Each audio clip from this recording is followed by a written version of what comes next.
আলদি বাজারে প্রতিদিন 4টি দোকানে 30 থেকে 35 মণ মাঠা বিক্রি হয়। মাঠা খেতে প্রতিদিন দূরদূরান্ত থেকে ছুটে আসেন অনেক মানুষ।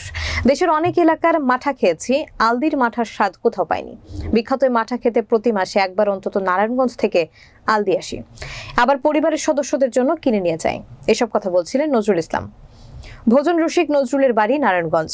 মুন্সিগঞ্জের টঙ্গীবাড়ির বিখ্যাত আলদি মাঠার স্বাদ পেয়েছে তার মতো আরো অনেকে। বিস্তারিত দেখুন মুন্সিগঞ্জ থেকে আনিসুর রহমান রলিনের প্রতিবেদনে।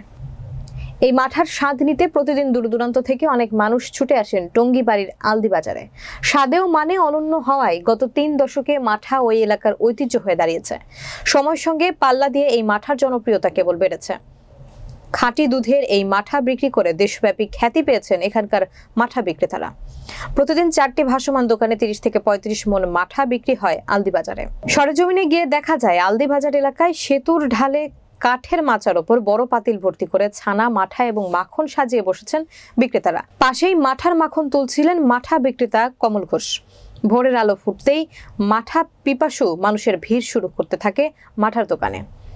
বেলা বাড়ার সঙ্গে সঙ্গে খাঁটি মাঠার স্বাদ নিতে আসা লোকজনের ভিড় বেড়ে যায়। ভাসমান দোকানের চারিদিকে দীর্ঘ লাইনে দাঁড়িয়ে তৃপ্তি নিয়ে গ্লাস ভর্তি মাঠা খাচ্ছেন ভোজন রসিকেরা। নিজে খাওয়ার পর বোতল ভর্তি করেও নিয়ে যাচ্ছেন অনেকে। ঢাকার ইস্কাটন থেকে মাঠা খেতে এসেছেন রিয়াসাত নামের একজন। তিনি বলেন, বিভিন্ন সময় ব্লগে আলদির মাঠার ভিডিও দেখেছিলাম। আজ ভোরে পরিবারের সদস্যদের নিয়ে চলে এসেছি, এখানকার মাঠা খেয়েছি। মাঠার স্বাদ অতুলনীয়। ভাবছি সময় সুযোগ পেলেই মাঠা খেতে আসব।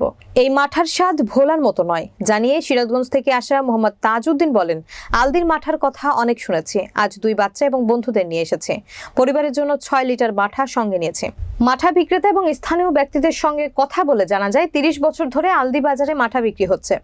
এখানকার মাঠা দেশের অন্য যে কোনো মাঠার চেয়ে আলাদা স্বাদের। প্রথম দিকে শুধু কমল ঘোষ নামের এক ব্যক্তি একাই মাঠা বিক্রি করতেন। তার মাঠার স্বাদের জন্য সুখ্যাতি দ্রুত ছড়িয়ে পড়ে। প্রতিদিন ঢাকা, নারায়ণগঞ্জ, কেরানীগঞ্জ, দোহার, সিরাজগঞ্জ, কুমিল্লা সহ দেশের বিভিন্ন এলাকা থেকে লোকজন মাঠার স্বাদ নিতে আসেন। 7 থেকে 8 বছর ধরে কমল ঘোষের সঙ্গে আরো কয়েকজন মাঠার ভাসমান দোকান নিয়ে বসেছেন। স্বাদে বৈচিত্র্য এবং খাঁটি দুধের হওয়ায় আলদি মাঠার কদর বেশি। কথা হয় কমল ঘোষের সঙ্গে। তিনি বলেন, 30 বছর আগে মাঠার ব্যবসা শুরু করেছিলাম। শুরুর দিকে ছোট পাতিলে অল্প করে একাই মাঠা বিক্রি করতাম। ধীরে ধীরে মাঠার স্বাদের সুনাম ছড়িয়ে পড়ে।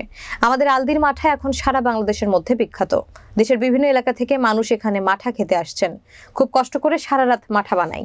ভোর থেকে বিক্রি করি, দীর্ঘ সময় মানুষ দাঁড়িয়ে থেকে মাঠা খাচ্ছেন। এটা দেখে কষ্ট ভুলে তৃপ্তি পাই। আমরা বাইরে থেকে এসেছি, এই মাঠাটা ভালো তার জন্য অনুষ্ঠানে এসেছি।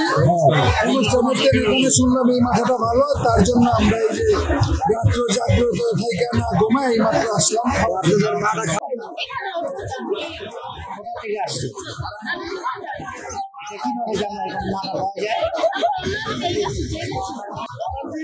মোটামুটি ভালোই বেশি আবার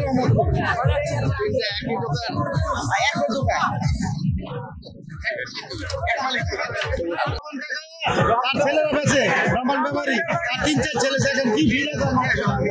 1 ঘন্টার ভিতরে মাঠা শেষ।